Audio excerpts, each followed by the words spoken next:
जय Mata Di my beautiful audience, welcome back to my new vlog. तो चलिए जी, हो गई है एक बड़े ही प्यारे से दिन की शुरुआत और सुबह के बज गए हैं लगभग 7।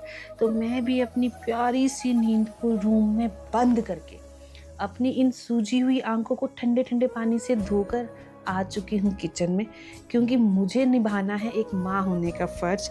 इसलिए फटाफट से बनाना है एक हेल्दी सा ब्रेकफास्ट और हेल्दी सा टिफ़िन बच्चे के लिए।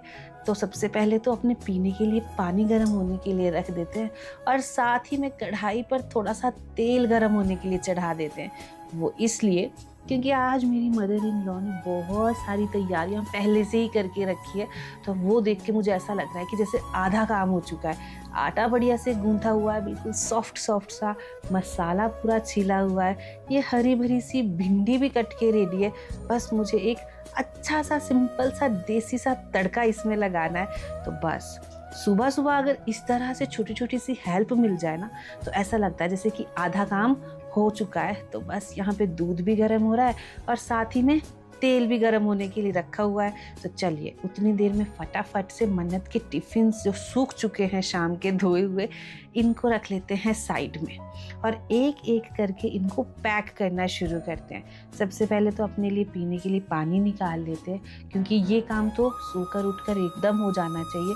लेकिन जब तक मुझे ऐसा नहीं लगता कि हाँ आधी तैयारियां हो गई है, तब तक पानी भी गले से नहीं उतरता है। और मैं रात को ही पहले ही सोच के रखती हूँ कि मुझे मन्नत के फ्रूट बॉक्स में क्या देना है, लंच बॉक्स में क्या देना है। तो सुबह मेरा माइंड बिल्कुल क्लियर रहता है कि क्या क्या कैसे कैसे करना है। तो आज के लंच बॉक्स में तो जा रही है भिंडी की सब्जी, दही, चपाती, और फ्रूट बॉक्स में जा रहा है ये गोल मटोल सा एप्पल।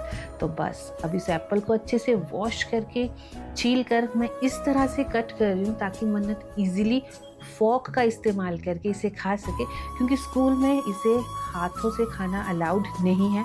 आपको खाने के लिए स्पून और फॉक ही यूज़ करना पड़ेगा। तो चलिए जी, यहाँ पे फ्रूट बॉक्स हो चुका है रेडी। अब तेल भी हो चुका है गरम, मसाला भी भुन चुका है। अब बारी है इस मसाले में हरी हरी सी भिंडी को ऐड करने की।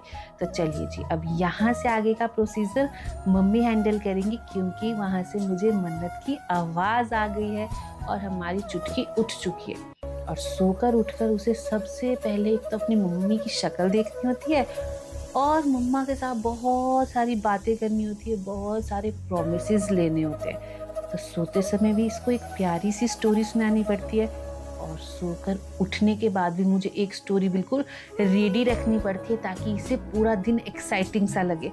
तो माँ बनने के बाद मैंने पता नहीं कितनी कहानियाँ लिख दी है। मुझे तो ऐसा लगता है अगर मैं सारी कहानियाँ एक बुक के लिए रखूँ ना, तो मेरी बहुत सारी बुक्स पब्लिश हो जाएंगी। तो बस मन्नत की ड्रेस भी बिल्कुल रेडी करके रख दी है जितनी देर में वो बाथरूम से आएगी। और यहाँ मम्मी और पापा दोनों ही जदोजहद में लगे हैं कि बच्चे को फटाफट से रेडी कर देते हैं, इससे पहले उसका मूड स्कूल जाने के लिए बदल जाए। तो देखिए, मम्मी और पापा जब दोनों एक टीम बनकर काम करेंगे तो सुबह का काम बहुत जल्दी हो जाता है, प्लस बच्चे को भी टीम वर्क समझ में आता है। तो फाइनली मैं मन्नत को गोदी में लेकर निकल चुकी हूँ घर से बाहर, और यहाँ पे चाचू बहुत अच्छे से मन्नत की पिक्स क्रिएट कर रहे हैं। क्यों? कि मन्नत वही घर का फर्स्ट बेबी है, और जब भी मन्नत कोई नई चीज़ ट्राई करती है ना, इवन एक हेयर बैंड भी पहनती है, तो हमें वो थोड़ी सी डिफरेंट लगती है और हम उस हर मोमेंट को कैप्चर करके रखते हैं। तो चलिए जी, अब चाचू और पापा लेके जाएंगे मन्नत को स्कूल और मम्मा जाएगी घर के अंदर। लेकिन घर जाते जाते मुझे मिल चुका है मेरा नेबर, ये युवान क्यूट सा बच्चा। तो ये भी अपनी बड़ी सिस्टर को स्कूल वैन में छोड़ के आ चुका है। अब मैं और युवान यहाँ पे थोड़ा सा खेलेंगे, क्योंकि यही एक समय होता है जब हम दोनों अच्छे से आउटिंग पे आए होते हैं और थोड़ा सा रिलैक्स करते हैं।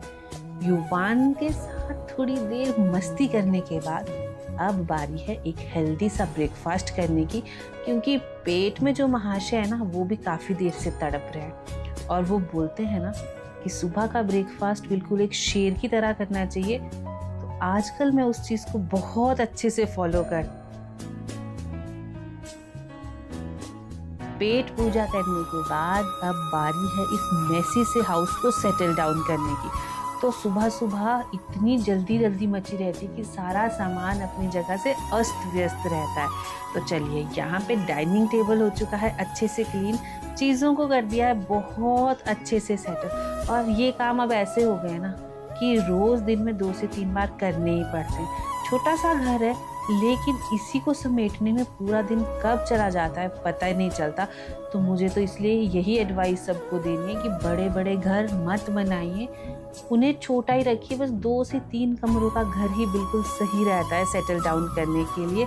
तो बस मैं और मम्मी अब खाना खाने के बाद उसी घर को सेटल करने में लगे हुए हैं। घर के सामने जो कंस्ट्रक्शन चल रही है उसकी वजह से ये जो डस्ट है ये मुंह उठा के हर कभी मेरे घर के अंदर आ जाती है, जिसकी वजह से हर छोटी चीज़ हर बड़ी चीज़ पे डस्ट बैठती है। तो डेली ये एक काम बढ़ गया है डस्टिंग करने का। बस अब इस मेसी से रूम को भी क्लीन कर लेते हैं अपने।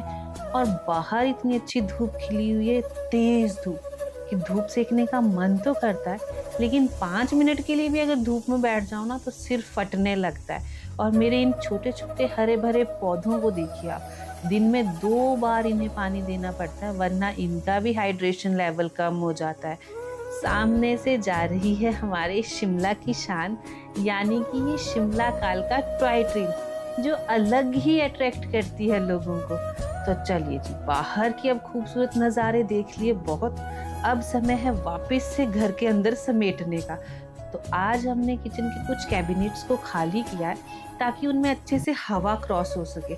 इसलिए आज घर में सबसे ज़्यादा मैसी हमारी किचन ही लग रही है। सबसे पहले तो इन धोए हुए सूखे हुए बर्तनों को सेटल कर लेते हैं, वरना यही आपस में बजते रहते हैं। तो बस अब ऑलमोस्ट सारी क्लीनिंग हो ही गई है और मैं और मम्मी भी यहाँ पर धूप में बैठ गए, क्योंकि अब इसके बाद हमें सिर्फ नहाना है और उसके बाद लंच करना है अच्छे से, जब मन्नत आ जाएगी। और साफ घर देखकर मेरे को और मम्मी को बहुत ज़्यादा खुशी हो रही थी, लेकिन उतनी देर में आ गए ये इलेक्ट्रीशियन भैया और फिर से हमारे पूरे घर में ये छोटी छोटी तार के टुकड़े और सीमेंट के टुकड़े बिखर गए। तो हमारी खुशी बस कुछ ही मिनटों की रही और उसके बाद वो शहीद हो गई, क्योंकि आज घर में ना एक इम्पॉर्टेंट काम चल रहा है कि घर के बाहर हम छोटा सा इन्वर्टर इंस्टॉल करें, सो दैट कभी लाइट जाए तो हमें किसी प्रॉब्लम का सामना ना करना पड़े। तो बस उसी को इंस्टॉल करने की यहाँ पे तैयारियां चली हुई है, जिसकी वजह से थोड़ी सी टूट फूट हो रही है, थोड़ी सी गंदगी घर में हो रही है। तो चलिए, इन्हें करने देते हैं अपना काम और हम चलते हैं फाइनली घर के अंदर और एक अच्छा सा शावर ले लेते हैं। तो चलिए जी, मिलती हूँ आपसे अगली वीडियो में। तब तक के लिए जय माता दी।